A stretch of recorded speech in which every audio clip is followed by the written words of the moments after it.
So I just wish to get to the correct sharing there. There we go. During the presentation, your questions, and then afterwards we're going to have a nice Q&A session. Yes, as you're all in education, I hope I educate you today. I'm not an educator. I'm a lawyer by trade, actually, having moved into the renewable energy space 10 years ago. And in that, gotten involved in much of the regulatory space and thinking of, is this what we're doing really green? Is it really making a change to the world we live in? So yes, you're all technical-minded people. Myself, I love technology. I'm going to share the technologies that I apply in my daily life with you in the daily life cycle that I spend. And then hopefully you can also see how you could change and do things and influence those that you get in contact with, again, being our learners, and learn them or teach them about what the future is going to be and the future world's going to look like, what they're going to be in. So yes, the question, living a green lifestyle, is it a distant dream or can I do it today? And you'll be the judges. You'll put the questions to me afterwards on whether I am doing it or not. And I'm going to share some numbers with you. I'm going to share some insights with you. I'm going to expose you to the solar photovoltaic industry. Many of you might have seen malls and residences with the solar panels on the roofs. Show you what those numbers are about. Then also the world of electric vehicles, and go into the greenness of electric vehicles and how do you live with that and what are the costs involved. But most importantly is that question, what happens to those batteries once they're done? Because we know the criticism that we get if we discard our little nickel cadmium batteries into the dustbin and not recycle them. That's where we start with that. So yes, first of all, we're going to look at a few carbon capture effects. And the first question I'm going to pose to you is, what can I do? Not what can the government do? What is industry going to do? It's what can I do? And you know what? It starts with me. Every single one of us can do something to change the world. And really, it's about what I do and what I smear off to my boy. So there's my boy and I on a hiking trail here near Mossel Bay. And it's what I teach him about nature. It's spending that time with him in nature, showing him, teaching him about things he can do. On that specific hike, or actually trail run that we did, we found that other hikers would have left their rubbish at the post markers, thinking that it was a dustbin. So what we did is we got the municipality to put up signs to say, whatever you take in, you need to take out. So every day, as you go about, do something, and it starts with you. All right. But that's not, I'm going to talk a lot about me, because that's how you're going to learn about things that I've done and my lifestyle. So that's what it's about. But yes, really, in essence, I'm not that much of a person that like to brag about what I do. But I hope today you're going to learn from the specific things that I'm going to show you that I have done and that I have studied to bring you this message. So I'm going to introduce you to Project Drawdown. So Drawdown is a project that was established quite a few years ago. It's an international project. My first exposure to that was in 2018 when Paul Hawken attended the Green Building Council Congress in South Africa. And he brought his book along, the book down there, Drawdown, the most comprehensive plan ever proposed to reverse global warming. And that's the one thing that triggered me there. Apologies. I might have a sip or two. Just by example, I did test positive for COVID last Friday, but luckily I'm keeping healthy. So I'm still strong enough to bring you this, but I do apologize in advance for occasional having just a quick sip of water or coffee. So what Paul Hawken did, he exposed us to the book, and the words he used were intricate, because before that, I got seriously criticized because I used the words global warming. And everyone else said, no, you're not allowed to talk about that anymore. We talk about climate change. And what was delightful was when he brought around the book, he said, well, there's no other effect. It is getting hotter. That is what we need to do. We need to bring the carbon back to our Earth to cool down our Earth. That is what it is. So the temperatures are going one way. It is not getting colder. So that was what triggered me in that. But then I started looking at what Drawdown was all about. I bought the book, obviously, read about it, and I'm going to show you a few extracts from the book. But I urge you, and there's no benefit to me, I've got no royalties from that. But if you could Google them, go and read about them, and what Project Drawdown is about. I'm going to touch a little bit of Drawdown only with you today. So it is a study of scientists from across the world having studied measures that we can do to bring carbon back to Earth. Right, so what they then did, they took different things and they took the top 100 and put them into the book. The top 100 things we can do. So I'm going to show you a few today, and I'm going to share the numbers where they fit into the book today as well. And then I hope you'll be surprised by some of these numbers, because I was at the time. The first one is a plant-rich diet. Well, it's the fourth one to be correct. It's number 4. It's the fourth best thing you and I can do to bring carbon back to Earth. Just think of having more veggies. Your mother actually tells you, and you tell your kids in school, have more broccoli. There you could see the broccoli in those diets. But this doesn't mean you need to go vegan, you need to go vegetarian at all, or completely. It is just trying to get into much more of a nutritious diet from perhaps our very much bread eating and call it, as we know in South Africa, are very much maize porridge eating habits. Myself, I'm from Afrikaans descent. I love my braaivleis and pap, as we call it. And I know many of you will also agree with me that it is nice to stick to our traditions. But what I did in February this year, I did the Daniel fast, where I cut out all meats and obviously wines and all other naughty stuff. And I focused on a plant-rich diet. First of all, my resting heart rate came down by 10 beats. My resting heart rate average for February was in the low 40s from the low 50s. I am reasonably fit normally. Couldn't have trained for the last 2 weeks because of the big, or the small C illness rather. Let's not make it a big thing. But so generally I'm healthy, but changing that diet, I could directly see the difference it made. But very importantly, I did not say I cut out all meat completely. It does not mean that. And if you look at the picture at the right bottom, you'll see there is still some lean meat and some fish and nutritious vegetable fats and all of that included. So it is a mind shift. People might say, yes, it is expensive to do that, but through vegetable garden projects and those type of things, we could get much more focused on a plant-rich diet. So number 4, there you go. That's the 4th best thing you could do. And you could just go and have a look at what it costs, by example, to manufacture, if we call it that, 1 kilogram of beef. The amount of water it takes, the amount of carbon emissions it gives, versus having a plant-rich diet where actually carbon is given off through the leaves and the photosynthesis of those plants. Right. Next one, very, very relevant to what you guys are doing on a daily basis. Girl-child education. Right. Let's speak about some numbers. On average in the world, female students leave school at the age of 13.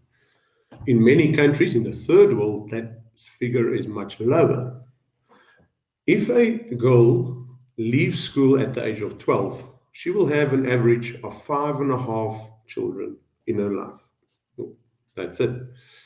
If she stays in school until the age of 18, she will have an average of 2.5 children. So by keeping girl children in school and educating them until the age of 18, we will have a solution for population growth. We don't need to go to draconic measures that we could remember from recent pasts in Asia, where you would only allow to have one child, all those type of measures. It will happen itself. And what should we do? We keep children in school, especially the girl children. And now the question is to say, well, we're the educators, what do we do? Same with plant-based diet. Remember where I started? It starts with me. What can I do? I change my diet, then I comply with a plant-rich diet. What can I do to keep a girl child in a school? You know what? One idea might be to say that you and a few friends take your December bonus and pay the school fees for a girl child in a rural school for a year. That could be the start. I don't have the answer, but I want to plant the seed with you to think of it and to, with us and with my ideas, go and play and see what ideas you have to uplift and make our world a better place in this. This is number 6, bringing carbon down, population growth stabilized immediately. This is what we can do. And just some perspective. So this is what we can do to up to 2050. So we still have time. It's not a lost case yet. So we still have 29 years. There's still a bit of time to go and do this. Right. The next, rooftop solar. That's very much what my industry is about. That's the things I've built. These systems is systems that we've built. So perhaps on that, I remember now, I never introduced myself to you. So perhaps I'll give you some background on myself. So apologies for that. And I hope that comes over that I really am not someone that really wants to brag about who I am. So yes, I'm DeVilliers Botha. I'm one of the co-founders of SolarRef. And as I mentioned before that, I was a lawyer for 13 years with the Johannesburg Bar. So I'm working in the renewable energy space. I'm also a board member of the SAPVEA, which is the South African Photovoltaic Industry Association. And I'm also the chairperson of the work group where we focus on embedded generation and distributed generation, which means having these plants and generation plants all over the country that then develops power and puts it onto the grid. And then also since 2017, we also became involved with grid cars, and that I'll share a bit more details later, where we built the electric vehicle charge network in South Africa. So that's the short background of what I'm about and the passions I have. And I'd like to share, and I hope these passions rub off to you today. All right, so these structures are already there. And the only thing is these roofs were already hit by the sun, and we covered them with solar panels. And those solar panels generate electricity. The one effect is that it creates electrons that start flowing and gets consumed in those buildings at a cheaper rate than what you would have bought it from Eskom or your utility, and at a cleaner rate. But remember, there's that criticism, and you'll see it later when I get to the numbers, is that in the manufacturing of these technologies, whether it's a wind turbine, by example, or whether it's a solar panel, there are still emissions in that. Manufacturing the glass that covers these modules, or mining the resources, and creating the aluminium frames. So yes, it's not only green. The generation from it is green. And that's perhaps why you'll note it is number 10. It is not number 1. So what do we see? Plant-rich diet, girl child education actually beats the solar panels on the roof.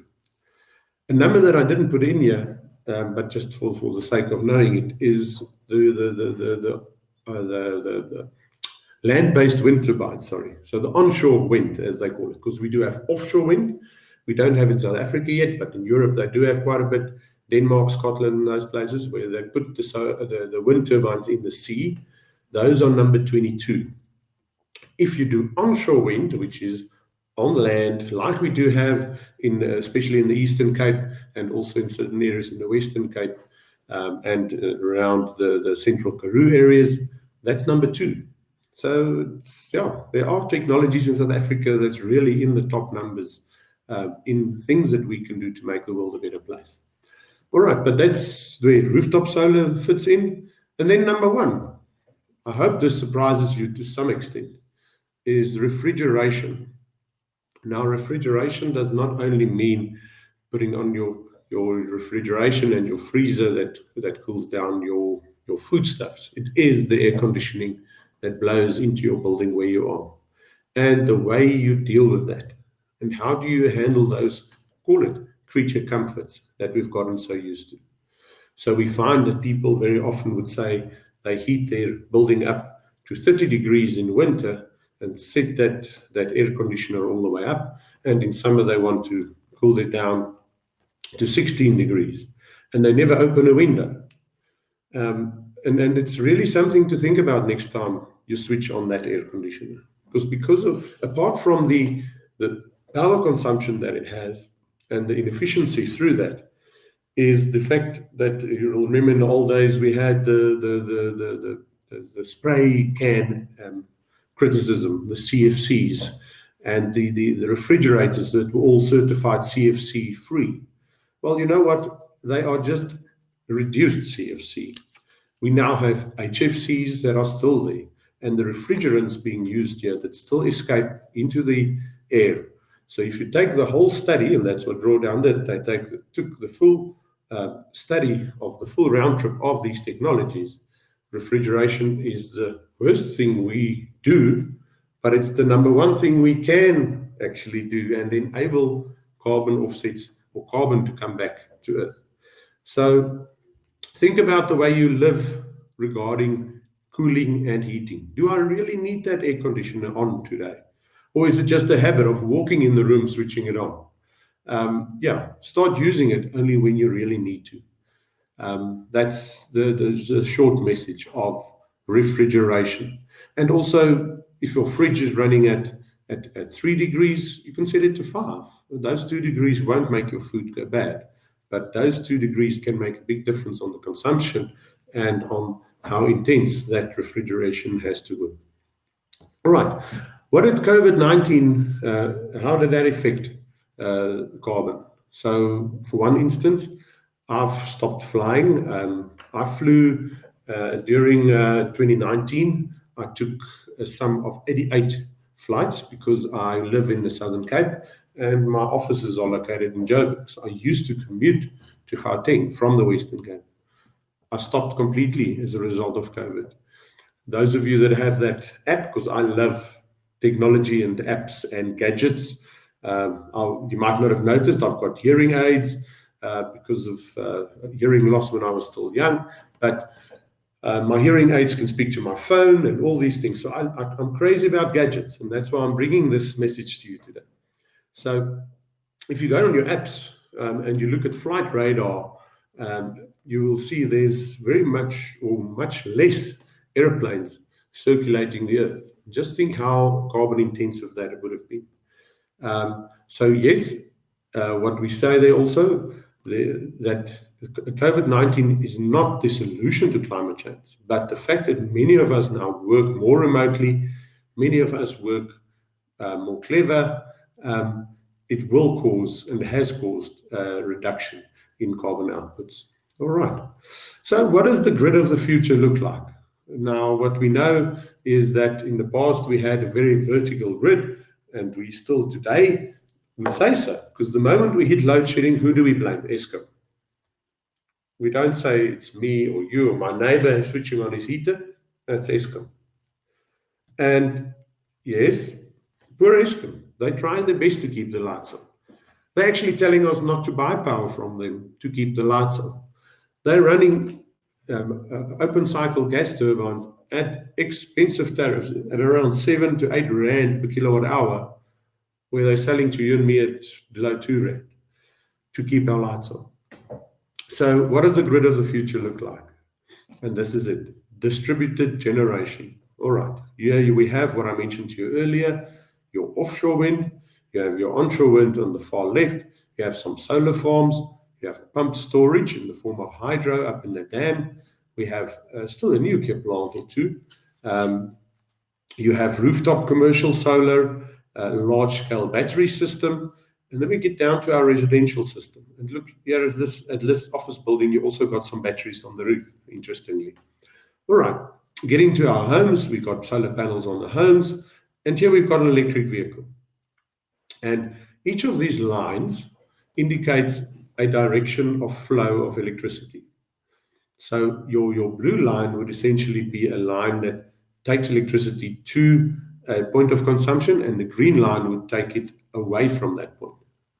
But look at the car. It doesn't have a one line. It's actually a two line. And what that means, you sit with this big battery in the bottom of your electric vehicle that you only use to travel with. Think of your current petrol vehicle that you might drive.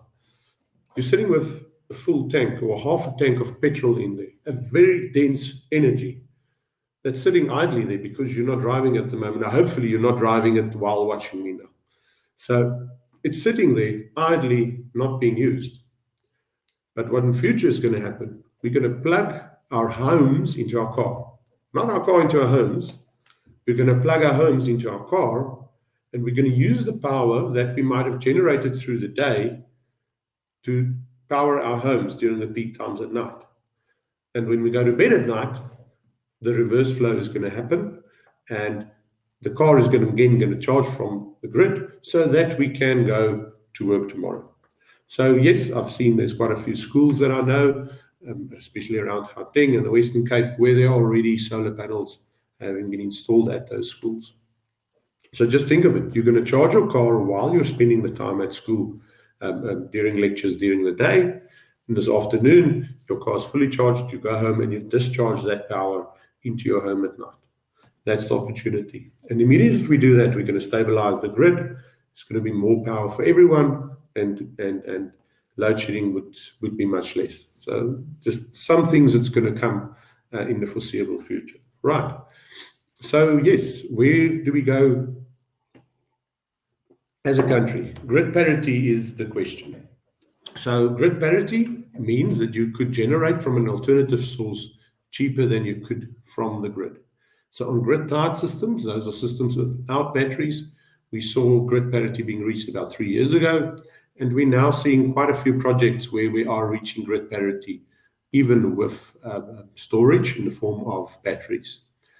So yes, the migration, the transition from Eskom to other technologies is there. It is real. And then the threat comes of what about the jobs? Is what everyone will say. Well, the jobs is going to transition into renewable energies. We're not going to switch off Eskom tomorrow and switch on renewables. It is a transition over time.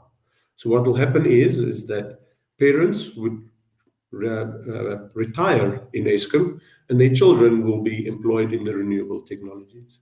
That is the future that we see there. So don't stress about the jobs. The jobs will be there. In fact, renewable technologies require more jobs per terawatt hour of power than the fossil fuel technologies require. Now, this is an interesting slide that we've prepared also, was we took the total energy needs of South Africa firstly, and secondly of the world, and put it onto a map. So like you've seen earlier, if we cover roofs in solar panels, this is the size of the areas, the red block that we need to cover with glass solar panels to power the whole of South Africa, and the green block to power the whole of the world. So the point is, and it's exactly what is stated there, that there's a lot of roofs out there that we need to cover. We cover them, we can generate power. But how does it come down into the numbers? Okay, so we're going to show you the solar systems, and then I'll show you that and how I generate power at my home and what it costs me. Right, so the first one is what we call a grid-tied solution. So a grid-tied solution does have the utility grid available, but it does also not have batteries at all. So it is a very, call it, simple system to drive. The inverter, you could say, is a very, Simple is perhaps the word to use. I'm thinking of a better word, but that's what it is. It is not that intricate computerized piece of equipment in this instance. And the only thing it does is it takes whatever the solar panels generate and inverts that from direct current to alternating current, and the electrons flow to your load in your home or back onto the grid if your grid utility allows you to flow back. And many of them now start allowing that too. Right. The second type that we have is the grid interactive solution. Immediately you can see there's quite a bit more equipment involved here, and the inverter all of a sudden became a bidirectional piece of computer equipment.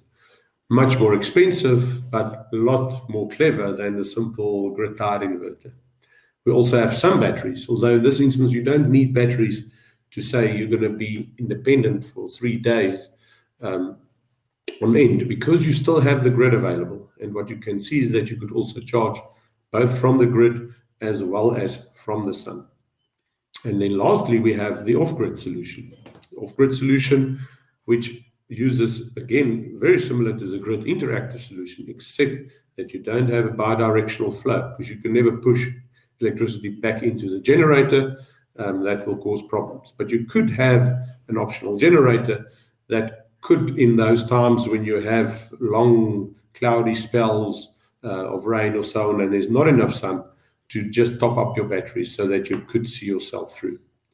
So yes, obviously the grid-tied solution, it's always a financial solution. It is also a cheaper solution. So you always just say, am I saving money by doing it? Those are the type of systems that you will see on the large malls and commercial buildings, where they say at this stage it is cheaper to install that than to buy power from the grid. Typically, if you go to the residential scale, you'll more oversee grid interactive solutions because people want to avoid grid interruptions and load shedding. And then obviously, if we go to our rural areas, off-grid solutions is what we see because it's too expensive to bring the grid there. But each to its own, you have the reason and the need to analyze why you want that at the specific site. Right. So where does my electricity come from? I'm back at myself. So here's my home in Mossel Bay. I'm sitting right there presenting to you at the moment. I don't have the live view to you. I would have loved to give you the live, how the numbers run. Although today, yeah, it's just become a bit sunny. It was a bit cloudy this morning. But what we see here is a load on my home. So these modules you can see face all directions. They don't actually face true north. So those sections there that I hope you can follow my pointer, those 6 there and there, the 12 modules, they face northeast. Those actually face southeast. Those face northwest. Those face southwest, and those face northeast. So different angles, and then they have different times that they will generate differently through the day. All right.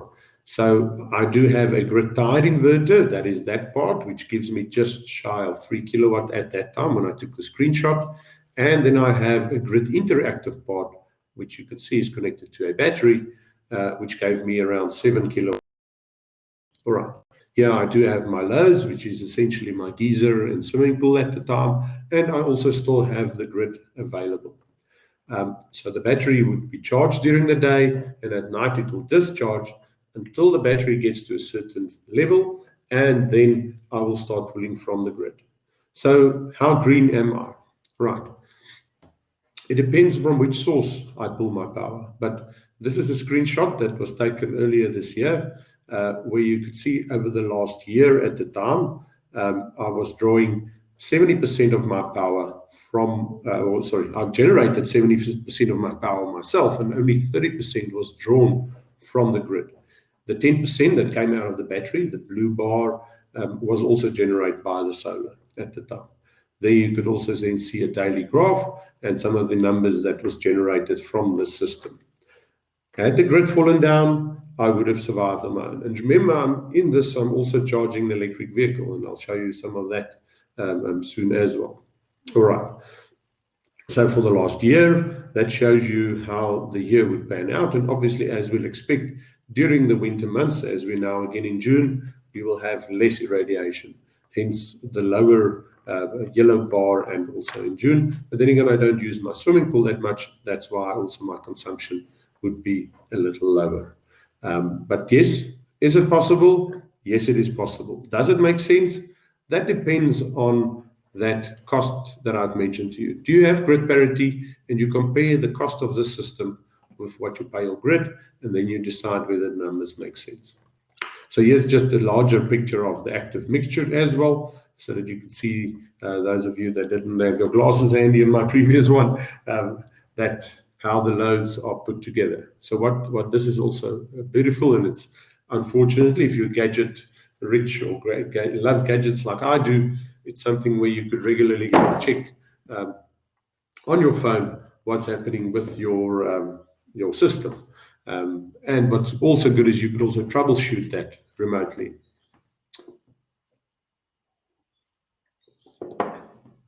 All right. Then I want to touch a bit on the regulatory part. It's something where I'm quite passionate about in our industry, about solar panels. You might all have noticed, or might have noted the announcement by the president about 2 weeks ago about the increase of the cap to 100 megawatt. Currently, that cap sits at 1 megawatt, but you need to understand the regulations to say what is the effect of that. So first of all, we have two types of regulation. You have administrative regulations, which is paperwork. Let's put it that. I think you all, if I put it in your perspective, that is teaching the theory. That's when you go to the books and everyone have to page through the books and read that. And then on the other side, you have your technical and safety regulations, which is, call it, our practical part. It is, what is my system built of? All right. Let's stick with the admin for the moment. That's where we go to the acts. What are the acts that manage the generation of electricity? It's the Electricity Regulation Act. And that also then states what systems and what activities need to register and license. And that is what the 100 megawatt cap is about. It is to say, if you build a very large plant, you need to register and license that through NERSA. But a piece of paperwork is not going to make a building burn down. What's going to make a building burn down is if someone did not comply with the technical and safety regulations. If someone installed an inferior cable, had a bad termination on a cable, an inferior switchgear. So actually, the technical regulations are the more important to comply with. Luckily in South Africa, we have most of them in place already. The last of them, the SANS regulations, which treats the direct current regulations, are being finalized and should be out by mid next year. Yes, it sounds long, but it's coming 8 years, but at least it's coming. But there are many other standards like the renewable energy grid codes, the battery energy storage grid codes, as well as the NRS 097 specifications that the municipalities already apply. So you will see also the utilities, in other words, your municipality or Eskom would apply these safety regulations to building these systems within their areas of regulation. Right. So I've already touched on the Electricity Regulation Act, and Schedule 2 is what it's all about, the one that tells us that we could be exempt. All right. So the current version, there was an update on 26 March 2020, just at the eve of lockdown. But the limit, the 1 megawatt limit, were in place from 1 November 2017. And now we see that the current draft regulations that came out raises it to 10. That was issued in April this year for comment. So it's not law yet, but we're still on the 1 meg. But 10 is imminent, and the president said 100 megawatt in 60 days. And what's it going to mean is that we're going to see a lot more larger scale projects coming online very soon because of the administrative regulations easing up, making the paperwork less. But safety is still going to be key, and that's what this slide is all about. It shows you that all these safety measures are still there and still going to be applied by government and by your utilities when you want to connect these systems to the grid. Now, as much as you do, I also hate death by PowerPoint, so hopefully and I'll go back one slide, Hopefully this is one of the last ones that I have writing on, because I love pictures. So we're going to move over a bit now to the e-mobility side.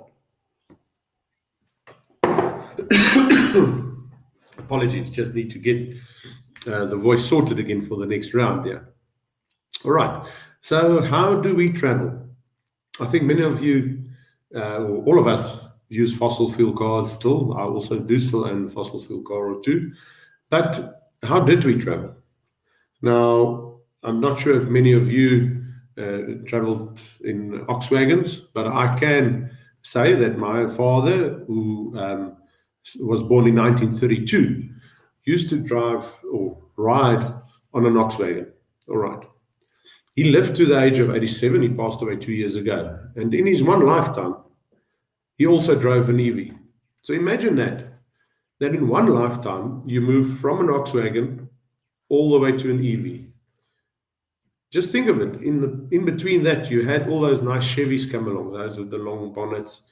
You had the 60s with all the hot muscle cars. We had the 80s with the turbo era and all those. And here came the EVs. Imagine how rich the travel experience of the previous generation would have been then. And here we are today with the learners that we teach being exposed to an EV already. Just imagine where they're going to end and how quick this is all going to evolve. Okay. But how green is all this going to be? How is EVs going to develop over time? Let us have a look at that. So back to Drawdown, and there's our number. Electric vehicles and the effect they have is not number 2, number 3, or number 5. It is number 26. Sure, it sounds as though it's way down, but you know what? It's still in the top 100. It's still one of the good things we can do. Deforestation still sits higher than that. So an EV is still better than stopping deforestation.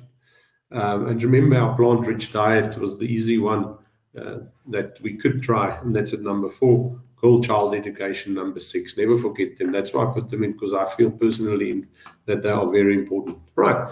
So electric vehicles, number 26. That's what we can do.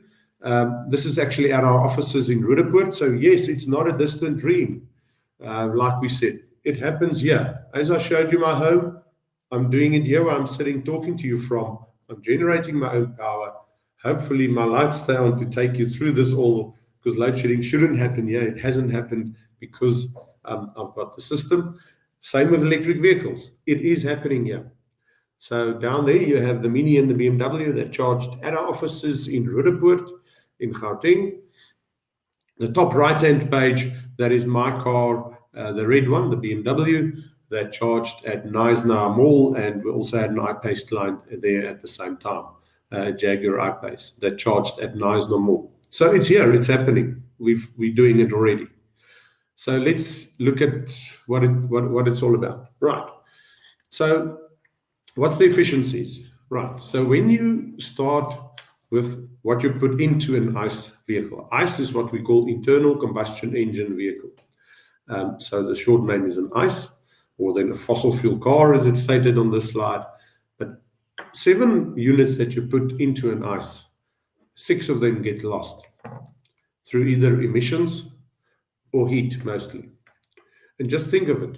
Your engine needs to run hot to work effectively, so that is heat buildup.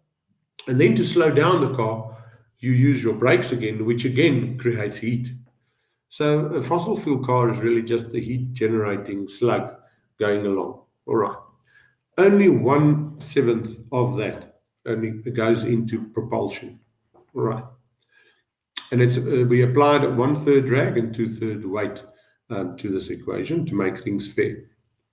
If you take an EV, of the 7 units you put in, 85% is used. Totally the inverse of the previous one. Now, I have the habit of checking my battery temperature on my EV while I'm using that. So you would typically know that if you drive your internal combustion vehicle, your optimal water temperature would sit around 90 or just below 100 degrees. Remember, it's under pressure, and that's why it doesn't boil. But but it sits between 90 and 100 degrees Celsius. When I check my battery temperature while driving, it sits under 30 degrees. So that's the hottest part of my EV, is the battery. Because the battery and the chemicals work there, it does heat up a bit just above ambient temperature, but it never goes as hot as an ICE or the components of an ICE would be. So yes, effectiveness, there is sense in EVs, right? Components. If you take a diesel engine that would produce 150 kilowatt and 760 Newton meters, that's the size of it, give or take a bit of the turbo that sits on the side there as well. And there's your electric motor, a very small piece of equipment to give you even more power than that. Just as an example, you have the new electric vehicles that have an electric motor on each wheel, situated at each wheel. That's how small they are. You could have 4, call it, engines in your vehicle. That's how small they are. Moving parts. And if a fuel engine might have around 700 moving parts, that could go wrong. An electric vehicle has, I think it was 7 last time I counted, but this seems now more than 7. Let's call it 11 to be safe. Now, on that perspective, what about maintenance? My i3 needs to go back to the garage for a service once every 2 years, irrespective of the kilometers I drive. And the only thing they do then is to check the brake fluid level, because it does have a brake, it does have a mechanical brake still, but it's more an emergency brake, because otherwise under normal driving circumstances, you would use regenerative braking. So it goes in once every 2 years for an inspection of the brake fluid and a general vehicle inspection. But for the rest of it, you drive it. And how do you know your car is still fine? There's an app. Your car is connected. So yes, it is the Internet of Things. So the car is connected. I could blow my horn on my car from anywhere in the world because it's connected to Wi-Fi as well, like everything else. So less parts, less maintenance. So it is changing. What's going to happen to workshops at your service stations? Those mechanics are also going to be repurposed, and people are going to be reskilled for other skills in futures. So a mechanic typically is going to become an electrician. Just think of it that way. All right, now let's charge the EV. So this is a picture from right below where I'm sitting, where my car is standing. That's the wall box I have. Again, the wall box itself, excuse the pun, but it's got an app. Okay. So my wall box, I can control from anywhere in the world. I could set my charge currents. I could start it and stop it and all those things. So if I see it's cloudy, I can stop it and wait until the sun shines and to try and really use the sun as effective as possible. But if I had to charge from the municipal grid, that's the numbers that I get to. So my consumption on the vehicle, where you might be used to kilometers per liter, or what we usually term to is liters per 100 kilometers, in this instance would now be measured in kilowatt hours per 100 kilometers. At a municipal cost at present of R2.17, that fuel cost would come, in inverted commas, fuel cost, would come to around 37 cents per kilometer. If we now compare that to your fossil fuel car, let's take a car that gives you 10 kilometers, returns 10 kilometers to a liter. That would generally be the Toyota Hilux, for that matter, being the biggest seller in the pickup market. And at a cost of 15 Rand per liter of diesel, that car would cost you R1.50 per kilometer. So this sits at 1/6 of your fossil fuel car. And remember this performance. It drives. It's got a 0 to 100 of 7.2 seconds. It's got top speed of 154. So it really drives. It drives well. So there's no need to think of electric vehicles as a golf cart. It is not a glorified golf cart at all anymore. All right. So yes, financially, it makes sense. And I'm going to show you a bit more of the the costs later, and thinking of how green your EVs really are. Then you could, sorry, just to go back there. So this was charging at home. That is where we see 80% of people charge. Myself, driving quite often on the highways, frequenting visits to Cape Town. I've even driven my EV to Johannesburg before because the highway has been built. I do a 50-50 between highway charging and home charging, but home charging is the cheapest to do. And 80% of people would moreover charge at home 80% of the time. All right, but when you want to do the highway drive, there you go. So the highway has been built. Yes, there is a premium to charge there, but at home, generally on the charge box or the wall box that I've shown you, you would charge your car full in 4 hours. You could also slow it down to charge your car full in 12 hours. But if you go on the highway and you need to get to your destination, we call it destination charging, you will generally be able to charge your car in 40 minutes. Yes, it costs a bit more. In this instance, it works out to just under R1 per kilometer. But it's still cheaper than the 150 that you would have paid with the Hilux for the Ranger. Let me not discriminate against the buckies here. All right. So that's the highway charging. That's what it looks like. Nice blue painted surfaces. Have a look out for them when you drive around. Now you'll all know what to look out for on the highways.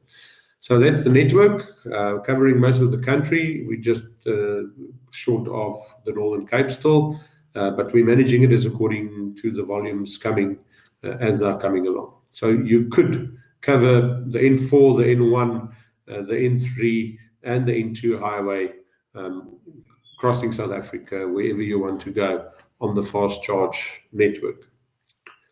So the big question to ask is, how green is my EV really? So I've shown you how green I try and live at home. 70% of my power coming from renewables. Renewables perhaps being criticized for, yes, there is still some in there. So let's say I'm 50% green at home through generating 70% of my own power. But how green is my EV? But we need to look at the full life cycle of it. So we'll start at manufacturing the vehicle in the factory. There we go. There we go. I was just afraid my animation didn't work, and there we go. So your ICE vehicle, to manufacture the car, 7 to 10 metric tons of CO2 emissions. All right. The EV, 7 to 9. Well, there we think we beat it. But you know what? It's fair. That's manufacturing the car. But then the moment we add the battery, there we go. Boom. So the EV, much more CO2 intensive to manufacture at the start. All right. Then we go producing the fuel. And if you look at the bottom here, we also very much important assumptions, and I'll perhaps show you the CO2 assumptions as well, is that we assume that the electricity grid is like and this is the Netherlands grid. So what we did is we took 10 sets of data from across the world and plugged it in here and tried to simulate it down to a South African model as best as possible. So we're trying to give you what a South African number would be. And the numbers there was actually from the electricity grid, was very much from the Netherlands grid at the time. So you have 82% coal, 11% renewables, 3% nuclear, and 3% others. And then we got what the Eskom emissions were per kilowatt hour produced, and we plugged it in here to say what would producing the fuel of this vehicle be. And if you look at the bottom, you'll also see that we assume a lifetime of both vehicles, or all the vehicles that we comply here, both the ICE and the EV, to be 220,000 kilometers. All right. So producing the fuel on the ICE, 6 metric tons of fuel. That that's the cost of the CO2 emissions of producing the fuel for that lifetime. If you produce the fuel from renewables for the EV, in other words, you use PV or wind, and remember the wind turbine and the PV modules, all those things also do have CO2 emissions in their manufacture. You'll sit at 2 metric tons. If you, however, charged from the grid, from the Eskom grid, with all those dirties, you'll sit at 23 metric tons. All right. So here again, the EV, charging your EV from the grid, lost. So manufacturing, the EV came last. Producing the fuel, the EV came last. So what's left? It's driving the car. All right. If we drive the ICE, that's the emissions going through the exhaust. All right. All of you know if we breathe that, we die. All right. From your EV, zero. You got fresh air. That's it. There is no exhaust. All right. So now we have to tally the totals, as they say in Survivor. So total over lifetime of it, again, the 220,000 life cycle, 49 metric tons for the ICE, 20 metric tons if you charge it from from renewables. So it is less than half. That's the total lifetime. It includes the battery manufacturer we had at the start. If you charge it from Eskom, you're sitting about an 85% improvement from the ICE. Remember, if you drive longer than that, further than that, it will become even better. All right. So yes, an EV is greener, but it is not clean as such. It is not super clean, but it is better. It is doing something for the planet. It's something you and me can do. Few things to consider. Is it cheaper? Is it greener? And both of those answers is yes. And your next car would likely be an EV. All right. But what happens to the batteries? So one of the questions I'm going to put to you, and as I mentioned to you at the start, I am blind at this stage to the questions. So I'm going to pose a question to you, and then we'll deal with this in the Q&A. Is which car is that? That's the quick question. I hope some of you will have that right. I presented to a lot of school children in the Northern Cape last week, and they didn't know of this vehicle. So hence I'm not going to put the name out there. But it's a US pickup manufacturer. There's another one that was launched a few weeks back as well. And both of them were developed, and that's what the importance is for this about, is they were developed that their batteries could be used in a stationary state as a second life battery. So now I'm giving you a mouthful. So stationary state means a battery that you could then park off at home. It can then become a stationary battery. Remember, on an electric vehicle, you want to be able to make a certain distance travel on that battery. Like your cell phone, you want your battery to last a day. The moment your cell phone battery starts lasting until lunchtime, you're starting to get frustrated. Now, the same thing is going to happen with electric vehicles, because let me tell you, I've been driving them long enough now, and an EV is like owning a cell phone. That's very similar. So the moment you can't reach your original range, you're going to change your battery. That's what you will be able to do on an EV. So what the vehicle manufacturers are already doing, they are readying their batteries to be moved out of the vehicle into the residential or commercial space, where people can then use that battery as a second life. In other words, the battery is then sold at 80% of capacity. So the people will know, where I had a 100 kilowatt hour battery on day one. After 5 years of use, now it is an 80 kilowatt hour battery that I'm going to have in my home, 80 kilowatt hours usable, and it's going to be stationary state. So it's second life, stationary state. Means the batteries aren't going to be driving around anymore. Right. So vehicle manufacturers are already readying themselves for that. Now, these are the lithium batteries. All right. That's what the battery pack would essentially look like, because the battery sits in the floor of the vehicle, and that would be swapped out from one to another. All right. The recyclability of the batteries. So what we know is that lithium batteries are called lithium batteries, but lithium is not the biggest component of it. Lithium is just the active component, and that's why it's called a lithium battery. The biggest components still are cobalt, copper, and nickel. All of those which are already able of being recycled. And there are developments to also now recycle lithium in these batteries.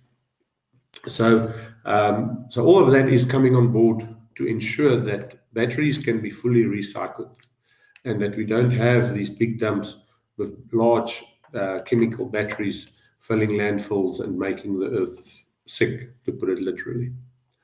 All right. And as I said, lithium would also already be recycled.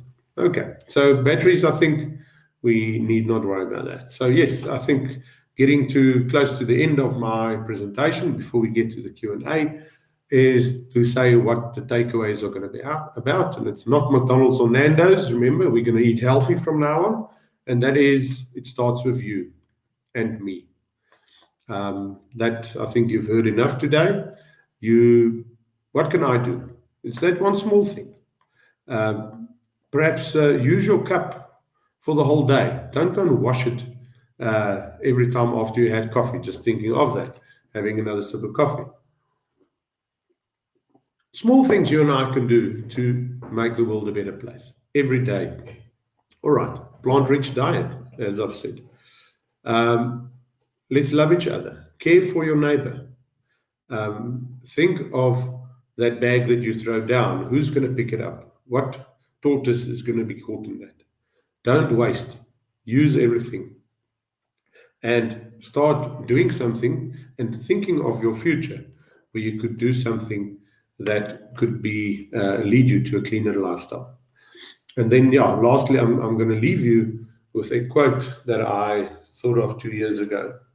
And I always have to read it again because when I say it off my memory, it comes out wrong. But it is, disruption is only disruptive to those that are slow to embrace change. Everyone says that disruption is now going to change the way we're going to do things. And it will. COVID has done it. I actually said this before COVID.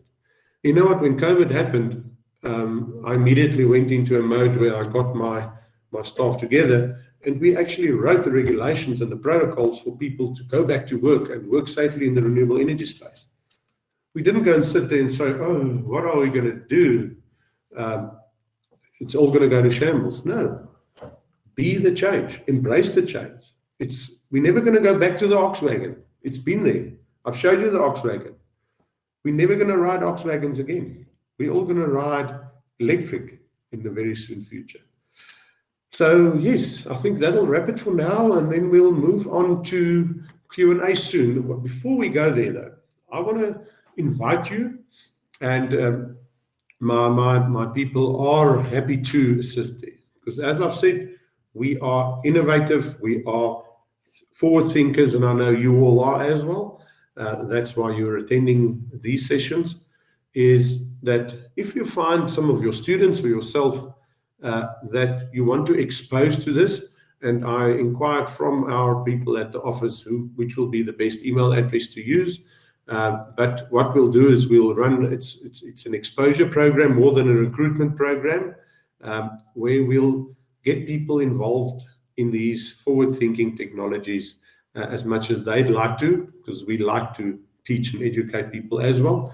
So pop an email to recruit@solaref.co.za, and we'll collate all your data from there, and then we will also then be in contact and perhaps have other days where we can expose you to physically go to some of these sites or expose your students to that.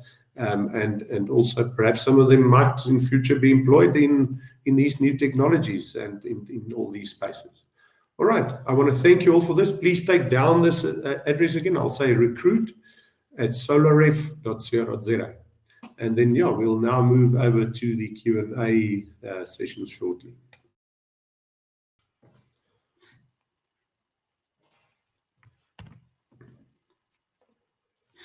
Great. I see there are some questions around. I'm going to try and move from that. There's a Q&A. All right. Gilbert asked, please explain the 100 Megawatt Act or regulation. I think I did touch on that in my presentation, but I will perhaps mention that just again. So the 100 megawatt is the exemption from applying for a license. All right. So you need a license to generate any plant larger than 1 megawatt at this stage. And what it essentially means is if you go and take a shopping mall, for instance, an average shopping mall would take about 3 megawatt on its rooftop. But now those were limited to 1, where we could have built much larger solar plants on these malls already had it not been for the licensing. So hopefully now in future, those will be enabled. And also through this, the municipalities and the mines that also wanted to build these bigger plants will now soon be able to build those bigger plants as well. Okay, how much did it cost you to install a grid for your house? Which company can be contacted for such an installation? Well, you know what, this is not a marketing drive. We do it. We do residential systems, but we have a network of installers across the country that does that. So you could also go to the SAPVIA website, that is SAPVIA website, where you could access that. And residential systems, my system, because it's a heavy system, there are 2 geysers, a swimming pool pump, a heat pump for the swimming pool, as well as the electric vehicle, were in the region of 350,000 Rand. These systems do vary from about 180 to over 500,000 Rand for some of them. The principle is just that you need to go and see what your real need is and what type of equipment you might want to use. So there are cheaper systems out there with specific limitations. Let's put it out there. The simplest little one is a little solar panel, literally this big, with a portable torch with a USB plug for charging a cell phone that you could buy for 140 Rand to avoid load shedding. It is a solar system. It's a battery of a solar panel. But if you go to your residential systems, you could start from about 100,000 Rand, but to have a good, proper system with proper guarantees and good quality stuff, you would go upward from 150,000 Rand. So yes, it's expensive, but again, you need to compare your levelized cost of energy. In other words, what's the total lifetime cost of this system over the lifetime of it, which generally on lithium batteries would be a 15-year life, and bring it back to a tariff today. And then you say, does it make sense to me or not? And remember also what I perhaps didn't mention is that these systems are modular. You could say you start with a small system and then build it out later. But your service provider could do that in consultation with you. Then I see here Gilbert mentioned, do the goals you mentioned come from the book, plant, reach, diet, etc.? Yes, all those numbers, I got my pictures myself. I didn't use their pictures, but the goals and the numbers are in that book, in the drawdown. So the numbers are there. There's a lot of information. So each technology has a full double page that they spend on that technology. And what's nice is it is not placed in number format. So I had to go look for them to find them, which numbers they are. So it's a nice book because every page surprises you about what the next technology actually is about. All right, then I see there are some questions on the chats as well. Such a huge difference in the pocket was Londi's comment. Zolly mentioned request teachers from mechanical to join. How much did it cost to install a grid for your house? I think that one I answered. I think that's Zuki said she learned so much today. I will apply the knowledge and it's on brain cell stimulating. Okay, thank you very much. No, it's a pleasure. I hope you found it enlightening. Yeah. Any other questions? You're welcome to raise any of them. I'm not sure. I don't see any other questions coming about. Then, yeah.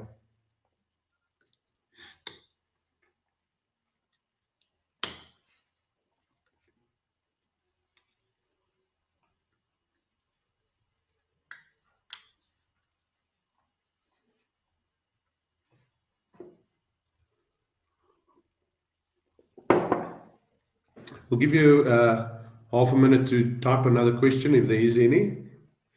And then we can, if we don't see any, then we can close off this breakaway.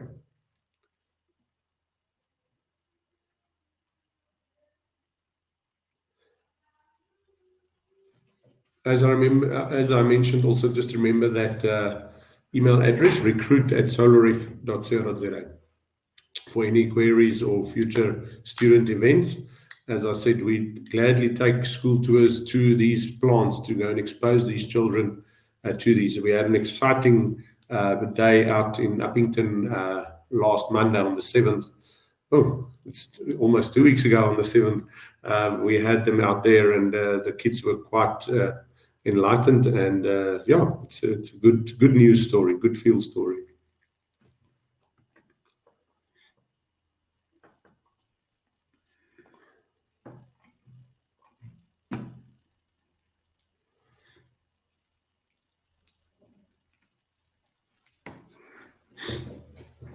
It's a pleasure to everyone. Yeah, I'm glad I also taught you something today, not being a teacher.